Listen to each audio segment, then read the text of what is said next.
এবারও একতাবদ্ধ হন, ফেনীবাসী আপনার হাতের নাগালে আসে এই মানুষগুলো স্টেজে ওঠার আগে আমাদেরকে হিসাব দিতে হবে যে আমাদের এই বন্যার আমাদের টেকসই বাঁধ নির্মাণ করার জন্য বন্যার্তদের জন্য তারা 1200 কোটি টাকা উঠেছে, 1200 কোটি টাকা কোথায় খরচ করছে এটার হিসাব দিবে, তারপর তারা স্টেজে উঠবে। সোমবার আমাদের এনসিবির সদস্যরা আসতেছে, শুনছেন না আপনারা? শোনেন নাই?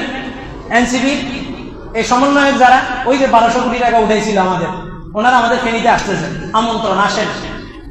তবে জাতি এবারও একতাবদ্ধ হন, ফেনীবাসী আপনার হাতের নাগালে আসে এই মানুষগুলো স্টেজে ওঠার আগে আমাদেরকে হিসাব দিতে হবে যে আমাদের এই বন্যার আমাদের টেকসই বাঁধ নির্মাণ করার জন্য বন্যার্তদের জন্য তারা 1200 কোটি টাকা উঠেছে, 1200 কোটি টাকা কোথায় খরচ করছে এটার হিসাব দিবে, তারপর তারা স্টেজে উঠবে।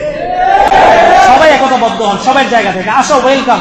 আমরা মেহমানদারি করতে জানি, আমাদের মেহমানদারি পুরা বাংলাদেশের মধ্যে সেরা মেহমানদারি হবে, আপ্যায়ন সেরা হবে। তবে তুমি স্টেজে উঠার আগে আমার ওই 1200 কোটি টাকার হিসাব দিতে হবে, যে 1200 কোটি টাকা তুমি যথাযথভাবে ব্যয় না করার কারণে এই 2025 সালের বন্যায় পর্যন্ত ওই বন্যার্ত অঞ্চলের মানুষগুলা কষ্ট করছে, তাদের আহাজারি আল্লাহর আসমানে উঠছে।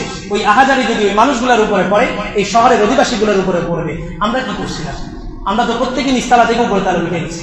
যা ভুল হয়েছে না হয়েছে এবার সবাই একতাবদ্ধ হন যে এবার এনসিপি সোমবারে আসবে, তারা স্টেজে ওঠার আগে আমাদের কাছে আমাদের হিসাব দিতে হবে। এই টাকাগুলো তো আমাদের জন্য উঠেছে না, ইন্ডিভিজুয়ালি প্রত্যেকটা মানুষের জন্য, আমার জন্য, আপনার জন্য, প্রত্যেকের জন্য উঠানো। তাহলে এই টাকা আজকে 1200 কোটি টাকা রাষ্ট্রীয়ভাবে 1000 কোটি টাকা বরাদ্দ করা হয়েছে, আর এই সমন্বয়করা 1200 কোটি টাকা উঠেছে। এগুলোর হিসাব নিবে, তারপরে এরা উপরে